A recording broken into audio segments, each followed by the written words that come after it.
I took a 9-hour flight from Australia to Tokyo, a 2-hour flight from Tokyo to Hokkaido, a 1-hour train ride from the airport to Sapporo, then another 30-minute commute to try Hokkaido's popular lamb barbecue, only to realize, wait, this lamb is from Australia.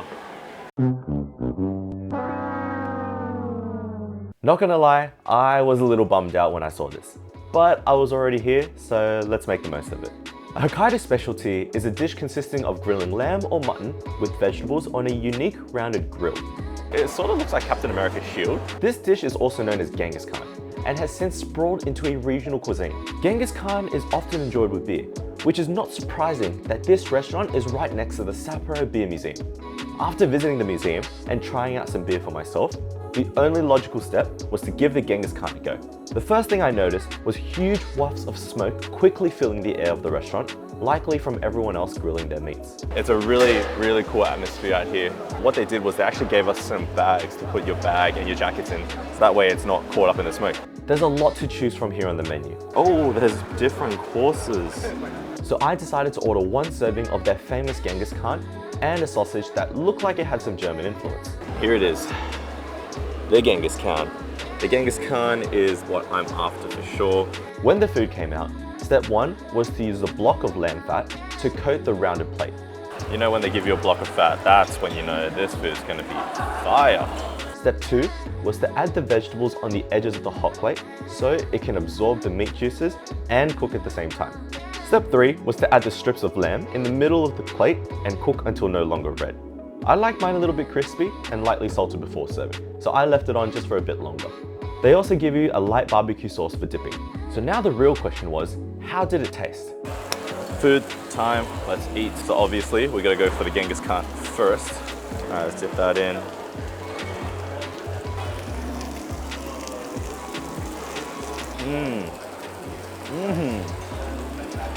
It's not overly strong. There's no big lamb game flavor, which is actually pretty good now I think about it.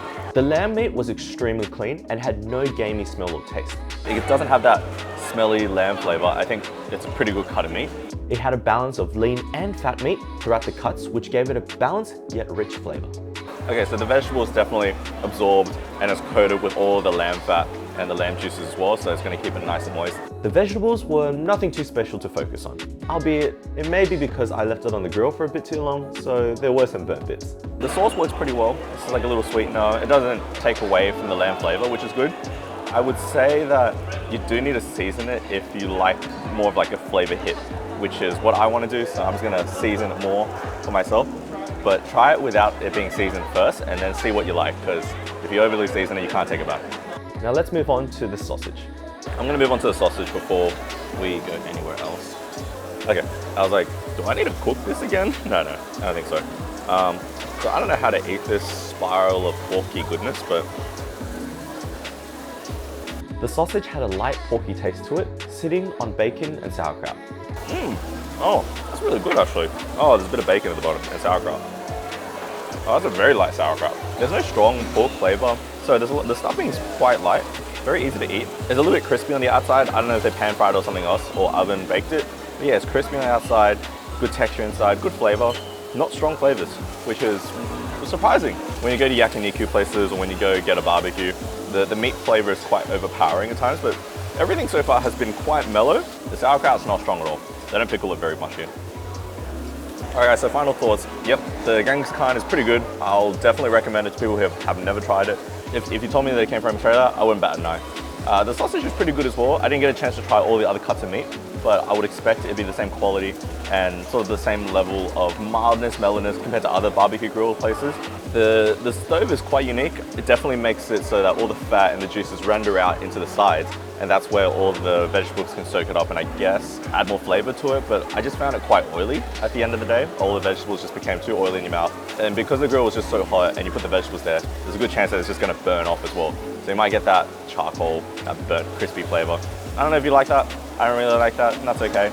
So I'm going to finish the rest of the food and make sure you try all the meats unseasoned first and then season after, because you can't unseason your meats. I really wanted more salt and pepper onto my meats, and that's just a personal preference, but never over season your meats. Next time I try this, I'll definitely find a restaurant that serves Japanese lamb.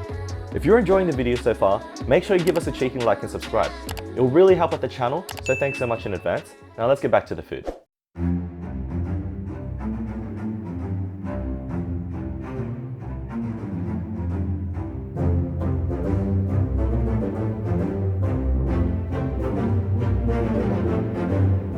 There is always room for dessert, so where else to get dessert than at Sapporo's very own chocolate factory? At the Shiroi Koibito chocolate factory, there was an added layer of childlike bliss given that it was in the middle of winter and decorated with powdery snow everywhere. Here you can explore cool museum artifacts, the factory production line, and I even got to do some DIY projects to make my custom-owned biscuit. Sadly, however, there's no chocolate rivers. Bummer. On the top levels, there's a cafe which serves tea, coffee, and desserts, which is exactly what we're here for. I ambitiously ordered 2 items, the strawberry pancakes and this high-class looking dessert tower. So let's start with the pancakes. Oh, it's very soft. It's gonna go right down the middle. Okay, so the strawberries inside. It looks like a pancake in the middle.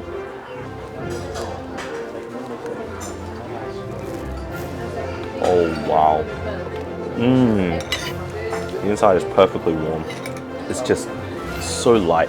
Everything is just extremely light. The pancake's not doughy, it's very fluffy. These pancakes were very fluffy and soft. Paired well with the light cream and tart strawberry sauce and fruit, this was an amazing dessert dish. Oh, the strawberries are so fresh as well. It just works so well. They're not tart, they're not overly sweet. Like, nothing about this is overly sweet.